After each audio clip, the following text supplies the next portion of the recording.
Ave Maria, Gratia Plena. Isang mapagpala at maulan na araw po ng linggo mga kapanalig. Ang dalangin po nating sumapit sa lahat. Samahan po ninyo ako sa mga sandali ng pag-aaral sa salita ng Diyos at pagtatanggol sa ating pananampalatayang Katoliko. Ako po si Brother Marco C. Evangelista. At binanggit ko yung pag-ulan-ulan ngayon, mainit, uulan, di ba? Ganun ang ating klima ngayon. Kaya yung ating partner na si Brother John Albert Gales ay sinamaan ng katawan. Kaya wala po siya ngayon, hindi natin siya kasama. Get well soon, Brother Albert Gales. Nariyan po sa Diocese of Imus. Anyway, kasama naman natin sa ating technical side ang ating magiting na engineer Marlon Santiago, and of course ang ating production assistant na si Ernest. Ayan, mabuhay po tayo. So, shout out kay Brother Rene Tayag. Ayan, tingnan mo natin yung mga pangalan nun na una ko nakita. Rene Mamangon Tayag. Shout out po. At doon sa iba pang mga kapanalig natin na nakikinig at nanonood sa atin sa pamamagitan ng Signal Cable Channel 313 at sa e-radio portal. Ayan, kasama rin po ang mga kapanalig natin sa ating official Facebook, DCRB. Kaya lagi po yung tutukan yan sa Facebook para nakaantabay kayo sa lahat ng programa ng ating radyo ng simbahan.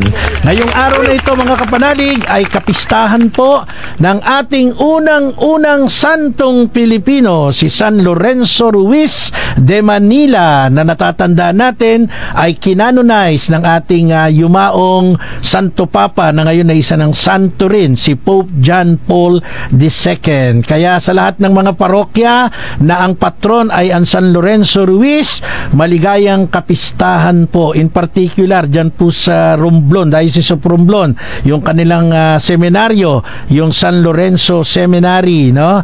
At siyempre, ganun din po ang Lorenzo Mission Institute. Shout out kay Father Mark Lemuel Tibay. Ewan ko lang kung nasa Amerika pa o nakabalik na dito sa ating bansa. Shout out po sa lahat ng mga deboto ng unang santong Pilipino, Lorenzo Ruiz de Manila.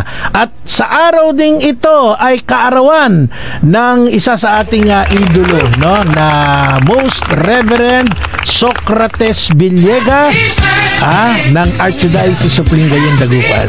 Engineer Marlon, pagka-birthday ni Bishop Soc Bongasius sa Diocese ng Lingayen, Dagupan, dahil yung mga religious nakita ko ay nag-celebrate with him, no? Nagbigay ng mga cake at iba pang pagbati. Pagdasal po natin ang ating mahal na Arsobispo Socrates Villegas. Okay? At syempre, speaking of happy birthday, yung aking pamangkin, si Ryan Presaldo, happy birthday. At ang mahal kong supporter, may supporter tayo din, ating mahal na kaibigan, Jennifer Basilio Tuason ng Taguig City, happy birthday. Ganon din sa mahal nating sister, Bobilina Silva, happy birthday. At kay sister Ana Marie Pamintuan Garcia, happy birthday po sa lahat ng nagdiriwang sa araw na ito. At belated happy birthday sa mahal kong kaibigan dyan po sa Canada, si Lia Almerol Briones. Mabuhay po tayo sa lahat ng mga may birthday. Okay,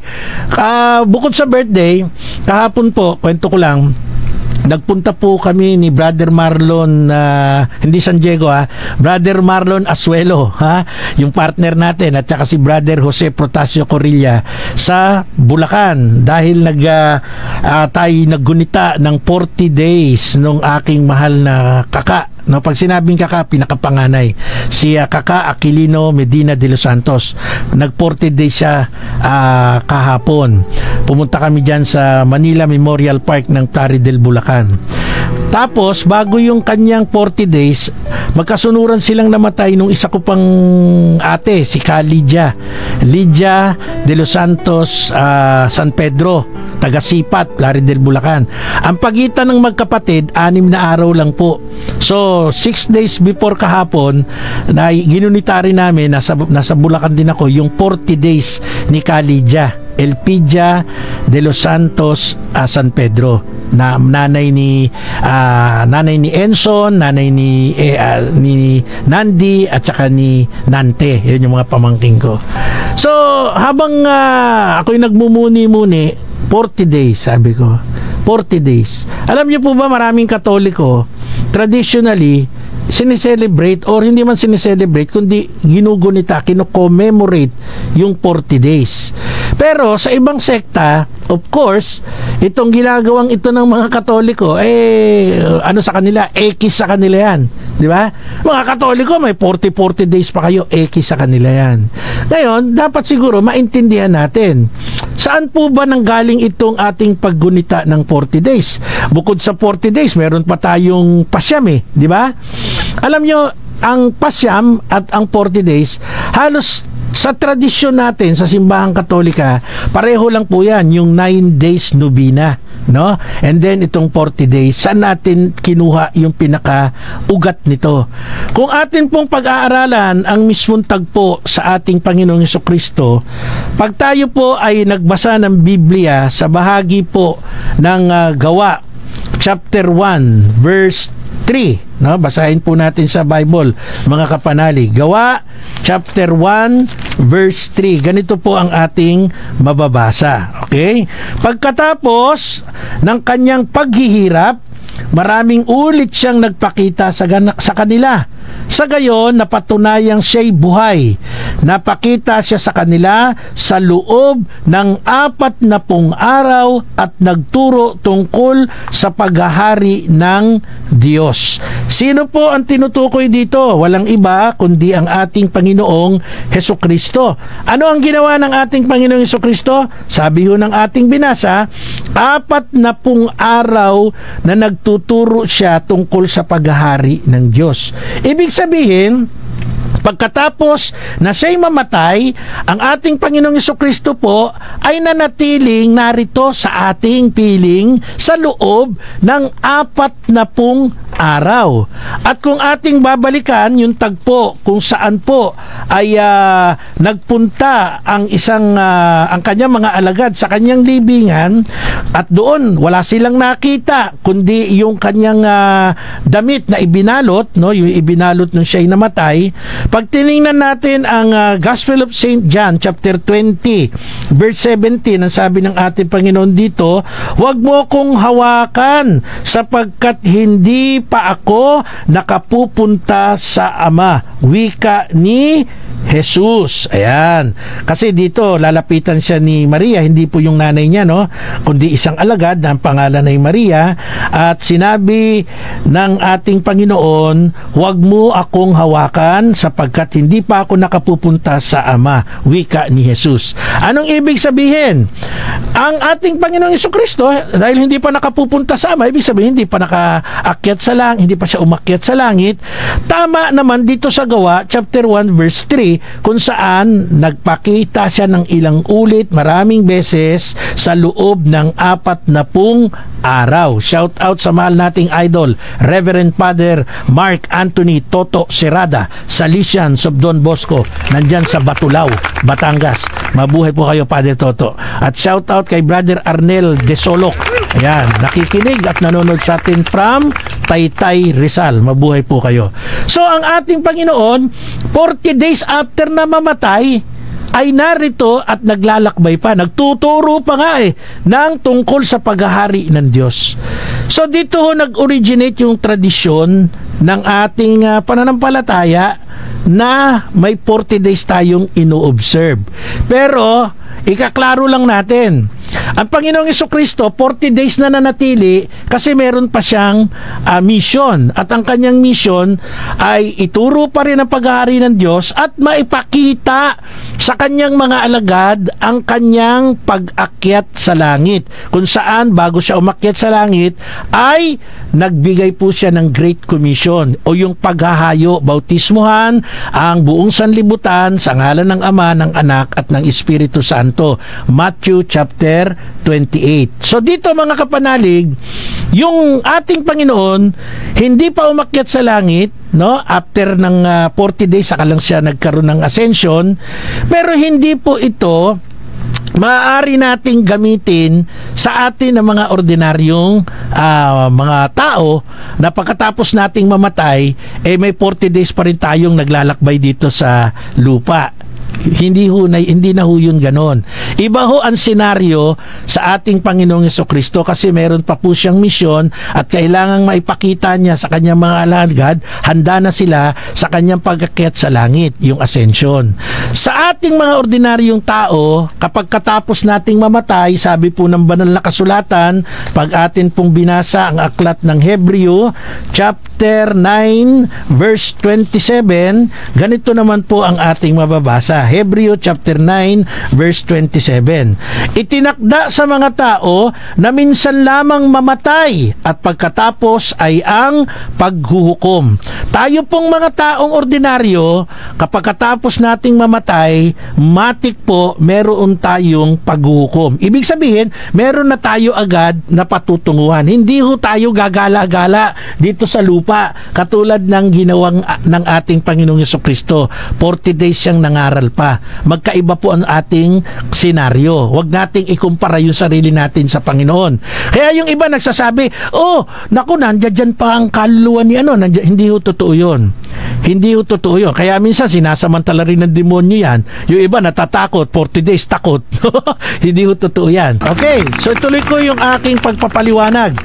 Kasi ho, sometimes, yung 40 days na paggunita natin, observance, after mamatay ang isang mahal natin sa buhay, nagkakaroon ng pananamantala rin yung iba, lalo na ang mga, alam niyo na, sabi nga ng Epeso, meron tayong mga kasama sa daigdig na ito, no? Hindi lang tayong mga may physical body, nandyan ang mga espiritong, tawag ng mga Tagalog dyan, espiritong gala. Pero sa totoo lang, ang description ng Bible dyan ay mga puwersa ng espiritu, masamang espiritu. Yan yung mga tinatawag. Naalala ko yung nanay ko pagkagabi na, sabi niya, umuwi na kayo, ha? Kasi gagala ng mga espiritong binalibag, sabi ng nanay ko noon, no? Pero sa totoo lang po, pag tiningnan natin ng Bible, kasi minsan ang mga matatandang tao noon maraming mga terminology hindi na, yung mga tikbalang, yung mga aswang. Ang totoo niyan, binigyan lang ng mga taguri. Pero pag binasa natin ang Biblia sa Efeso chapter 6 verse 12, sabi dito, sapagkat ang kalaban natin hindi mga tao, kundi mga pinuno, mga may kapangyarihan at mga tagapamahala ng kadilimang namamayani sa sanlibutang ito, ang mga hukbong espiritual ng kasamaan sa himpapawid. So yan binigyan lang ng mga pangalan yan, Sister Menchi Ingal. Shout out sa mahal kong Sister Purissima Arsiaga ng Roma, Italia. Mabuhay ka, Sister Fuy. I love you. Ayan. Ano ang sabi ng Bible? Yung mga hukbong espiritual ng kasamaan. At alam nyo, yung 40 days observance natin, pag may namatay tayong mahal sa buhay, sinasamantala nila yan. Kaya yung iba, ayaw umuwi doon sa bahay ng namatayan, doon sa pinagburulan, kasi daw, nagpaparamdam yung namatay. Kasi daw, nakakatakot, no? So, mga kapanalig, mali po yan. Yung 40 days ay tradisyon na inugat doon po sa tagpo. Ang ating Panginoong Jesucristo ay hindi agad umakyat sa langit. 40 days, doon nang galing yan. Pero, iba yung kwento ng Panginoong Yesus, iba tayo, huwag ninyong paparehuin. Ang tao, pag namatay, sabi ng Hebreo 9:27, meron kaagad automatikong judgment. Ibig sabihin, pag may judgment ka, alam na kung saan ang direksyon mo. Alam na kung saan ang proseso mo. Di ba? Anong patunay? Pag ating pinag-aralan doon sa Lucas chapter 16, verse 19 to 31, yung tagpo tungkol sa mayaman at si Lazaro. Di ba? Meron agad pinakitang dalawang lugar doon. Yung si Lazaro ay nasa sinapupunan ni Abraham, no? Nasa bosom of Abraham. Basahin natin, ayan, no? Lucas chapter 16 verse 19 to 31. And then after ng lugar ni Lazaro, makikita naman natin, sabi dito sa Bible, meron daw isang pagitan, malalim na bangin, at nandoon po yung mayaman na nagdadamit ng mamahalin at saganang-sagana sa buhay.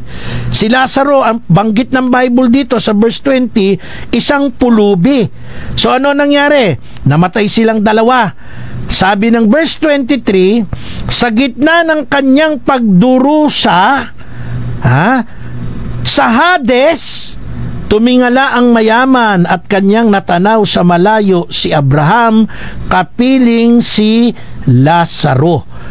Pag tayo'y umakyat sa verse 22 ng Lucas chapter 16, ang sabi dito, namatay ang pulubi at dinala ng mga anghel sa piling ni Abraham. Namatay rin ang mayaman at inilibing at sa gitna ng kanyang pagdurusa sa Hades. So meron agad na pinuntahan. Yung mayaman na saganang-sagana sa lahat ng buhay, no? Sagana sa mamahaling pagkain, sagana sa mamahaling gamit, napunta ng Hades. Yung pulubing si Lazaro, dinala ng anghel sa piling ni Abraham, namatay. So tama-tama ito dun sa Hebreo 9:27 na itinakda sa mga tao minsan mamatay, pagkatapos ay ang paghuhukom. Kaya nga tayo meron paniniwala na dapat nating ipagdasal ang mga namatay sapagkat siya ay nasa proseso na.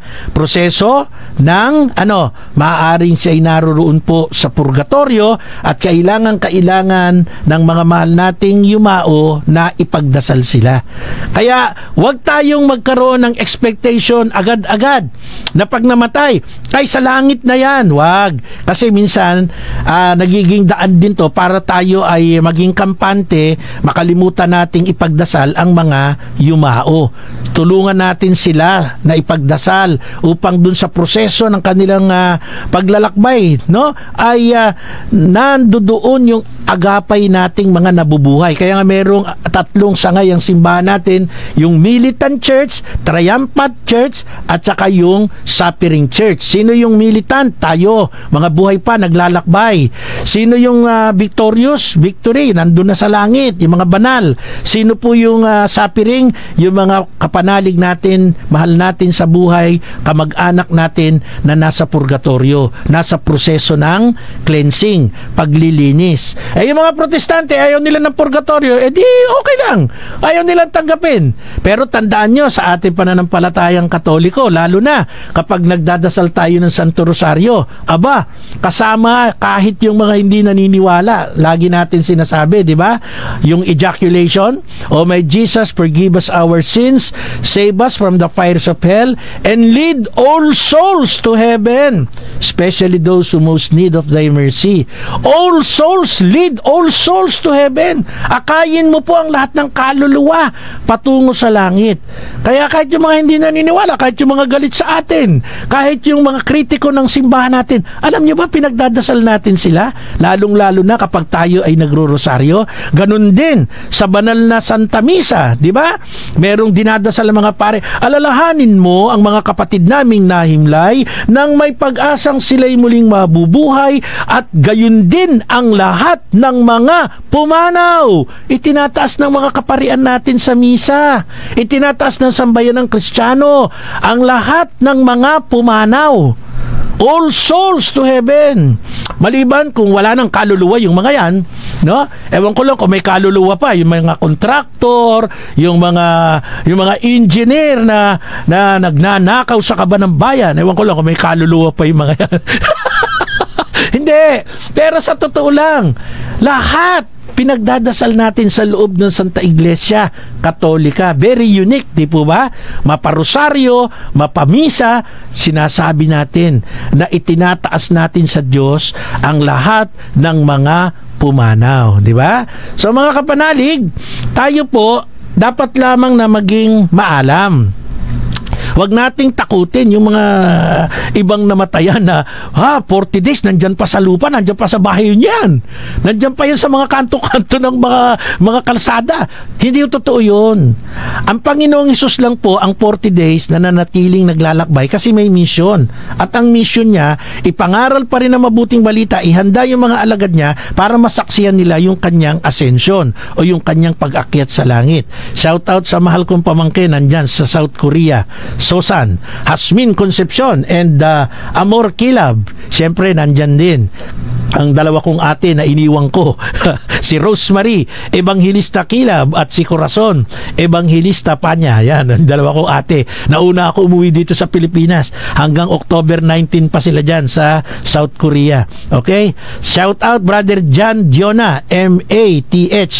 Maligayang pakikinig po. At syempre, shout out po kay Brother Jomel Malyare Otara. Ganon din po kay Brother Dante Plavier Carbonel, mga nanonood at nakikinig sa atin. Shout out syempre sa mahal nating brother from Don Bosco Marriage Encounter, si Brother Louis Gonzaga. Yan, nanonood sa atin.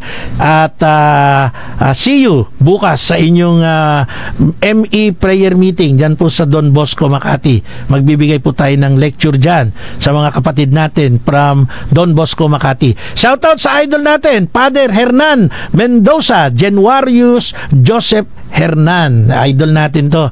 Ito siguradong to, saglit lang ito sa sa purgatorio, diretsyon langit to.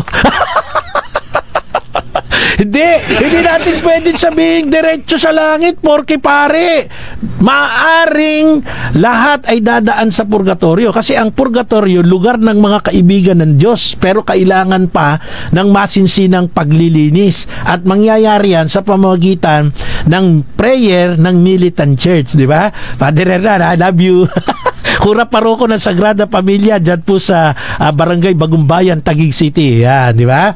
Father Hernan Mendoza.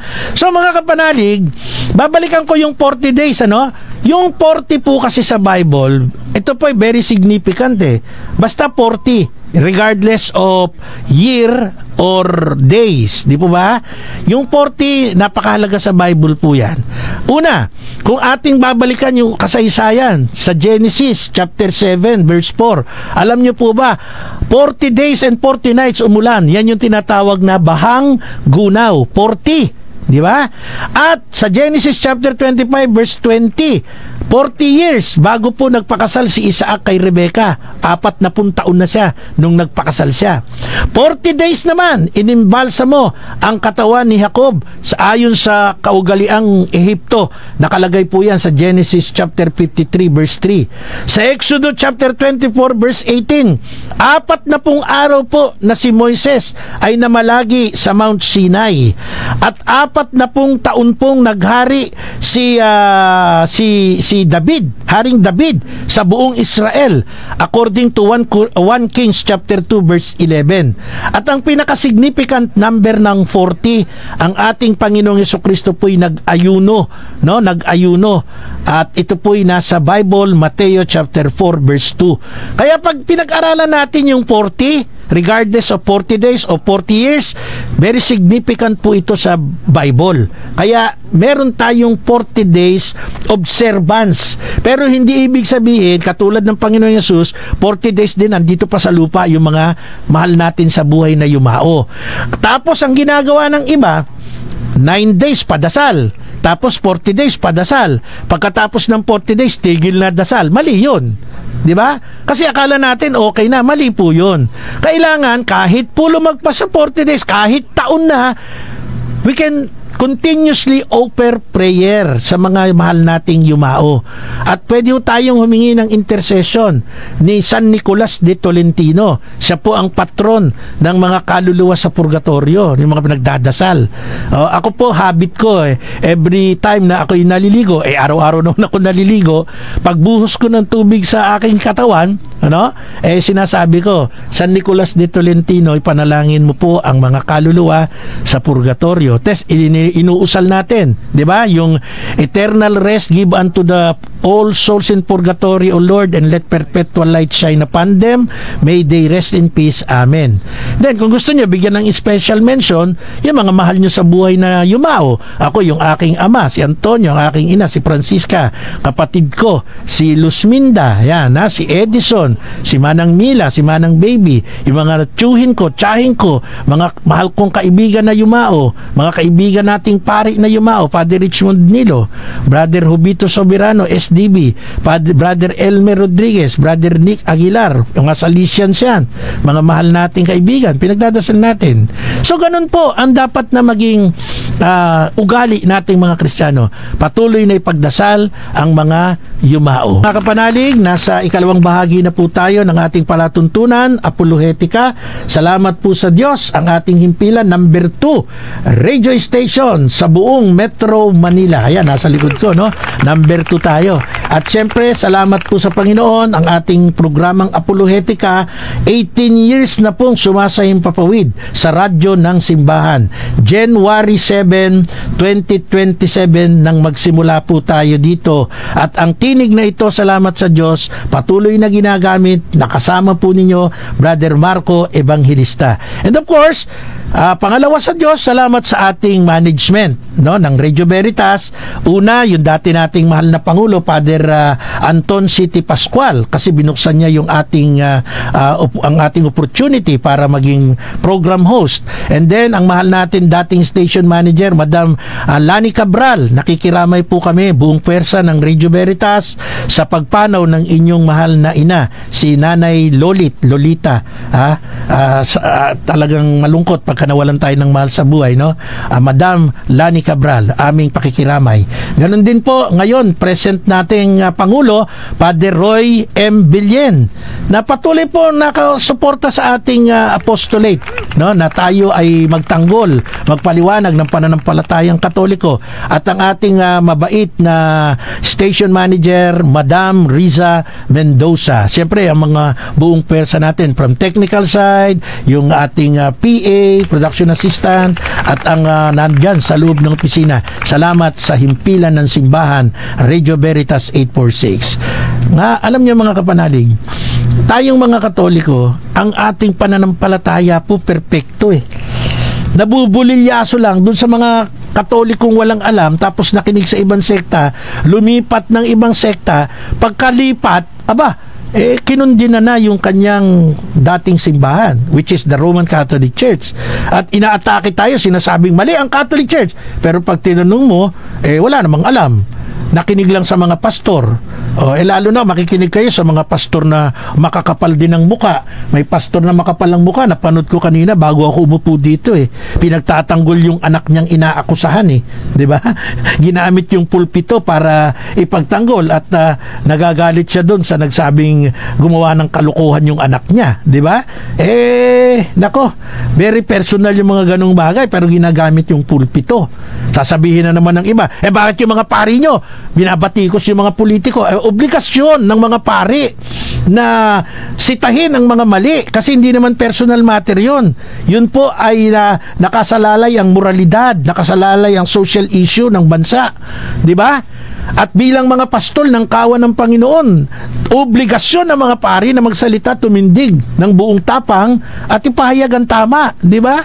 Pero kung ikaw ay isang mangangaral at ipagtatanggol mo ang anak mo na meron ng kaso dati, guilty na nga kaya lang hindi na ipatupad dahil pinagtanggol ng mga kasama sa kanyang kinalalagyan, hindi na ipatupad yung conviction sa kanya, pero guilty, di ba? Nako, ayoko nang banggitin. Ma-high blood lang tayo. Pagdasal natin yung mga yan. Hilingin natin na yung kanilang mga puso ay palambutin ng Diyos para umamin na sila sa mga kawalanghiyaan nila, di ba? So shout out po kay Sister Jenjen Mendez, nanonood dyan sa atin. Si brother yung ating mahal na brother, asan na ba si brother? Brother Jomel Malyari Utara, nariyan po pala sa Honolulu, Hawaii. Aloha, yan, di ba? Aloha, Honolulu, Hawaii. Mabuhay ka dyan, brother. Enjoy your vacation. Shout out, brother Arnel De Solok. Marami daw siyang natututunan sa ating programa. God bless and more power to your show. Salamat po. Kayo naman po ang inspirasyon natin Kaya tayo ay patuloy na nagsisikap magpaliwanag ng ating pananampalataya di ba? Kung hindi kayo nakaantabay at nakikinig, hindi rin tayo tatagal ng 18 years dito. Congratulations, brother Michael Puno, Veritas 846. Congratulate ni brother Michael Puno, no? yung ating himpilan. Sabi niya, Pastor, ginagamit ang Diyos para pagtakpan ang sariling kapakanan. Yun nga malungkot dyan eh, di ba? Pero hindi ko nilalahat ang pastor ha. Yung kaibigan kong pastor, isang napakabait na pastor, Pastor Archie Villa. Nag-post siya sa Facebook niya at kinukundina niya yung mga kawalangyaan na ginagawa ng lipunan. Dapat ganyan. Ang mga pastor tumitindig, no? Tapos sinasabi yung mga katotohanan. Dapat ganyan. Shout out, Pastor Archie Villa. Kaibigan natin yan. Ewan ko kung nasa Amerika pa siya o nandito na sa Pilipinas. Shout out, Brother Arnel Sindol Miranda. Ave Maria po. Okay. So mga kapanalig, pinag-uusapan natin yung 40 days ng mga mahal nating yumao. And then, after that, ipinapaliwanag ko sa inyo na dapat hindi tayo titigil ng 9 days lang, nobena, at yung 40 days, tigil na tayo, no, kampante na tayo, okay na yon, napagdasal na natin, nasa langit na siguro yan. Wag, maliho yung ganong mindset. Kailangan ang pagdadasal natin tuloy-tuloy. Kaya nga sa ating Catechism of the Catholic Church, meron tayong tinatawag sa ating yung ating credo, di ba? Sumasampalataya tayo sa Diyos Espiritu Santo, kasama dun yung sa kasamahan ng mga santo. Sabi po ng ating Catechism of the Catholic Church, number 960, ang iglesia ay kasamahan ng mga santo. Ang pananalitang ito ay tumutukoy una sa lahat sa mga bagay na banal, sangta, at lalo na sa Eucharistia. Nagpapahiwatig at gumaganap sa pagkakaisa ng mga mananampalataya na bumubuo ng iisang katawan kay Kristo. Number 961 ng Catechism, ang katagang ito, kasamahan ng mga santo, ay tumutukoy din sa pagkakaisa ng mga personang banal, sancti, kay Kristo na namatay ng dahil sa lahat. Kaya ang ginagawa o tinitiis ng bawat isa alang-alang kay Kristo ay pinakikinabangan ng lahat. Number 962, Catechism of the Catholic Church. Sumasampalataya tayo sa kasamahan ng lahat ng binyagang Kristiyano.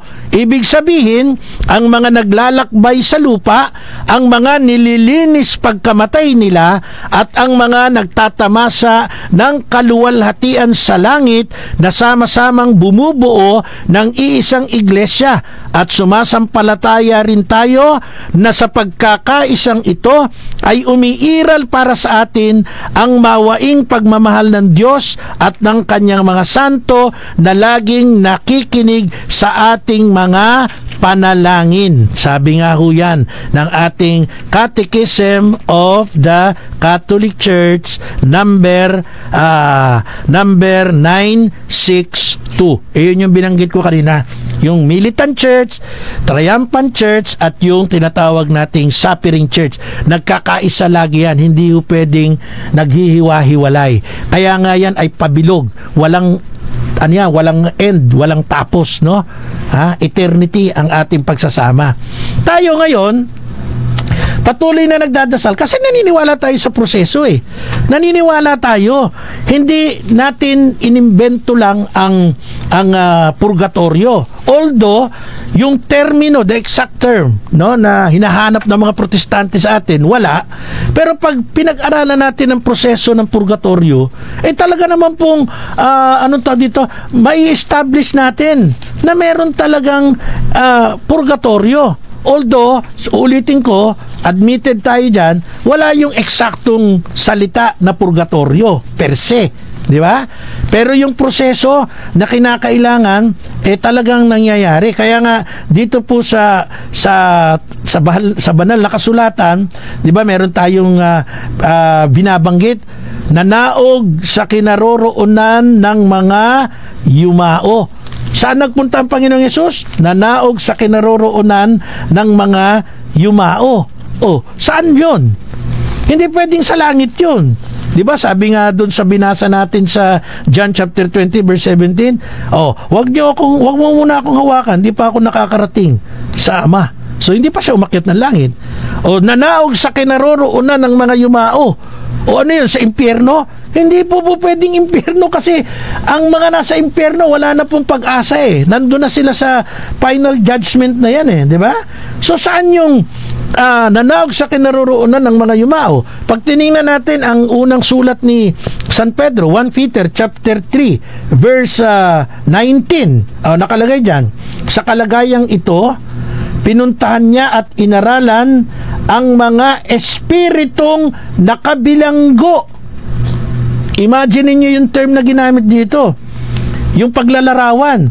Pinuntahan ng Panginoong Yesus at inaralan ang mga espiritong nakabilanggo.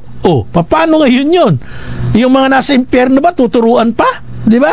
Sino yung mga yon? Tingnan natin yung 1 Peter chapter 4 verse 6. Ipinangaral din ang mabuting balita sa mga patay upang mabuhay pa rin sila sa piling ng Diyos, bagamat inabot na sila ng kamatayang itinakda sa lahat ng tao. Ipinangaral ang mabuting balita. Magtuturo ko pa ba ng mabuting balita sa impyerno? Brother Roman Oliver, nandyan sa Germany. Shout out. Magkikita tayo dyan, Brother Roman. I-chat-chat kita. Paano tayo magkikita? Ha? Ipinangaral din ang mabuting balita sa mga patay. Bakit daw?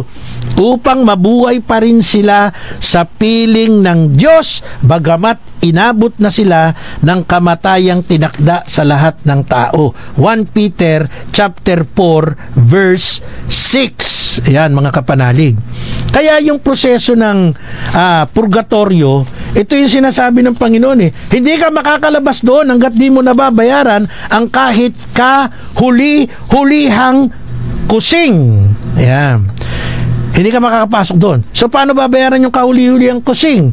Ayan po yung ginawa ng ating mahal na Judas Macabeo sa 2 Maccabees chapter 12 verse 44 to 45. Brother Alex Anore, pinagdasal ni dakilang Judas Macabeo ang mga tauhan niyang namatay, na nakitaan niya ng mga kaunting pagkakamali. Bakit? Bakit niya pinagdasal? Sapagkat naniniwala siya na patatawarin ang kasalanan ng mga yumao sa pamamagitan ng kanyang prayer, sa pamamagitan ng kanyang paghahandog. Alam niyo po, sa banal na kasulatan, mga kapanalig, Brother Vicente Mihiliano, shout out po sa iyo, at sa aking mahal na pamangkin Janina Nina Leoncio de los Santos, nandiyan sa Bulacan. Bakit natin pinagdarasal ang mga yumao? Unang-una, ito po ay isang mahalagang tulong para sa kanila na kaya nating ibigay. Ibig sabihin, hindi kamatayan ang boundary ng ating pagmamahal sa mga yumao. Hindi kamatayan ang ending. Pag nilibing mo sa lupa yung mahal mo, wala na, tapos na. No! Ang pagmamahal natin sa mga yumao, nagpapatuloy yan hanggang sa kabila. Sa pamamagitan ng ating taimtim na pagdarasal sa Diyos upang sila po ay makatanggap ng buhay na walang hanggan. Ecclesiastico chapter 7 verse 33, ang sabi po, magmagandang loob ka sa mga buhay at huwag mong ipagkait ang tulong mo sa mga patay. Huwag mong ipagkait ang tulong mo sa mga patay. Paano mo tutulungan ng patay? Sasama ka sa libingan? Pag kiniremate, makipag-cremate ka din? Pag nakaburol, higa ka din sa kabaong? Huwag mong ipagkait ang tulong mo sa mga patay. Nagbigay ka ng abuloy o hindi sa patay yon, para dun sa yon, para dun sa pamilya yon. Nagbigay ka ng bulaklak o para sa pamilya yon, para makita nila yung iyong expression of love, expression of your sympathy. Paano mo tutulungan ng patay? Ipagdasal. Mga kapanalig, nasa uling bahagi na po tayo ng ating programa. Sabi ko nga po, kaya natin tinatalakay ang usapin na ito upang matuto po tayo na huwag tayong mapagod, huwag tayong tumigil. Ipagdasal ang mga yumao, kasi yan po ay tungkulin natin tayong nasa militant church. Ipagdasal ang nasa suffering church. At kaagapay naman natin dyan yung triumphant church. Ito pong mga banal na nasa langit na. Katulad ngayon, ang ating pinagdiriwang ay si San Lorenzo Ruiz de Manila, ang unang Pilipinong santo. Shout out kay Alexa, yung aking apo sa pamangkin. I love you. I love you, Daddy Pogi, sabi niya. Ito gusto ko kay Alexa. Hindi pwedeng mawala yung parang si Kiona Love, Daddy Pogi. Shout out. Okay. Sabi ng Ecclesiastico 7:33, di ba? Magmagandang loob ka sa mga buhay. Ano 'yon? Tulungan mo yung mga buhay. Oh, speaking of may namatayan, magbuloy ka, makilamay ka, hindi lang yung kakain at makikikapi ka, bigay ka bulaklak, yun tulong sa buhay. At huwag mong ipagkait ang tulong mo sa mga patay. Tutulungan mo ang patay in a way na ipagdadasal mo yung kanyang kapangahang walang hanggan, di ba? Sabi ho ng aklat ng Ruth chapter 2 verse 20, kaya't sinabi ni Naomi, pagpalain nawa siya ni Yahweh na hindi nakakalimot sa kanyang pangako sa mga buhay at sa mga patay. Kita na ninyo? Huwag makalimot sa pangako sa mga buhay at sa mga patay. Pati pala si Yahweh may pangako. Hindi lang sa mga buhay, pati sa mga patay. Idinugtong pa niya, malapit nating kamag-anak ang taong iyon, isa sa may tungkuling mga laga sa naiwan ng mga yumao. Kaya nga po yung pagdarasal, kung ang mga protestante nagtuturo, huwag niyo ipagdasal yung mga namatay, hayaan nyo sila. Iyon ang trip nila eh. Di ba? Wala naman silang theological basis dyan. Nagbasa lang ng Bible, yun na yung akala nila. Pero yung pagbabasa nila ng Bible, selective pa. Pag binasa mo yung 1 Peter, sinasabi doon, nanaog ang Panginoon, nangaral sa mga yumao, may pag-asa pa. Hindi naman nila tinatanggap, di ba? Selective. So mga kapanalig, yung pagdarasal, alam niyo, importante yan. Si Propeta Elias nga po at ang Panginoong Jesucristo nung namatay yung kanilang mga na-encounter, pinagdasal nila Sabi ng unang aklat ng Hari, chapter 17, verse 21 to 22, 3 beses siyang dumapa sa bata at nanalangin ng ganito, Yahweh, aking Diyos, hinihiling ko pong muling yung buhayin ng batang ito. Dininig ni Yahweh ang dalangin ni Elias at muling nabuhay ang bata. Inakay ni Elias ang bata at binalik sa kanyang ina. Saka sinabing, narito, ang anak mo, buhay na siya. Kita ninyo? Patay na yung bata. Pinagdasal ni Propeta Elias. Ano nangyari? Narito na anak mo, buhay na siya. Ganyan ka-powerful ang prayer. At ito pinakita din ng Panginoon. Binanggit ko nga, John chapter 11 verse 40 to 43. Sinabi ni Jesus, hindi ba't sinabi ko sa inyo na kung sasampalataya ka sa akin, makikita mo ang kalwalhatian ng Diyos? Kaya't inalis nila ang bato, tumingala si Jesus sa langit at sinabi, Ama, nagpapasalamat ako sa iyo sapagkat dinirinig mo ako at alam kong lagi mo akong diringgin. Ngunit sinasabi ko ito dahil sa mga taong naririto upang maniwala silang ikaw ang nagsugo sa akin. Pagkasabi nito ay sumigaw siya, Lazaro, lumabas ka! Lumabas si Lazaro. Di ba? Ibig sabihin, hindi hindrance, hindi pagitan natin yung kamatayan Ang kamatayan, ang pagmamahal natin, ang malasakit natin, di ba? Ay nagpapatuloy. Walang hadlang ang kamatayan. Hindi hadlang pala. Hindi hadlang ang kamatayan. Isa pang babasahin ko sa inyo. Maging si Propeta Nehemias na nanalangin at nais na dumalaw sa pinaglibingan para sa kanyang mga yumaong ninuno. Anong sabi ng ating banal na kasulatan? Nehemias chapter 1 verse 6, pagmasdan ninyo at pakinggan ang aking panalangin. Nananalangin ako sa inyo araw at gabi para sa bayang Israel na inyong lingkod. Inaamin ko pong nagkasala kami sa inyo, ako at ang aking mga ninuno. Pinagdasal po ni Propeta Nehemias ang kanyang mga ninuno. Tuloy natin ang basa. Nehemias chapter 2 verse 5. Sinabi ko sa hari, kung pahihintulutan po ninyo ako kamahalan, nais kong umuwi sa Huda upang itayong muli ang lungsod na pinaglibingan ng aking mga ninuno. Anong sabi nung unang binasa natin, Nehemias 1:6? Inaamin ko pong nagkasala kami sa inyo at ang aking mga ninuno, nananalangin ako sa inyo araw at gabi. Sino pinagdadasal ni Nehemias? Sila, ang bayang Israel at ang kanyang mga ninuno. Nasan ba yung mga ninuno ni Propeta Nehemias? O yung binasa natin uli, Nehemias 2:5, ang pinaglibingan sa aking mga ninuno. Di ba? Ibig sabihin yung mga ninunong pinagdadasal ni Propeta Nehemias kasama ng bayang Israel ay mga patay na. Kasi nga sabi dito, pinaglibingan ng aking mga ninuno. Di ba mga kapanalig? Kung yung mga propeta, mismo ang Panginoon ay nagdadasal para sa mga patay sa kapakanan ng mga yumao, how much more tayo? How much more tayo mga kapanalig? Shout out Sister Lucerna Norma Torres from Dubai, United Arab Emirates. Magandang hapon po sa inyo dyan sa UAE. Mag-ingat po kayong lagi. Ang lahat ng mga OFW natin, mag-ingat po kayo saan mang panig ng mundo. Sabi ho ng Genesis chapter 35 verse 18 to 19, nasa bingit na siya ng kamatayan at bago siya nalagutan ng hininga, ang sanggol ay tinawag niyang Benoni, ngunit Benjamin naman ang ipinangalan ni Jacob.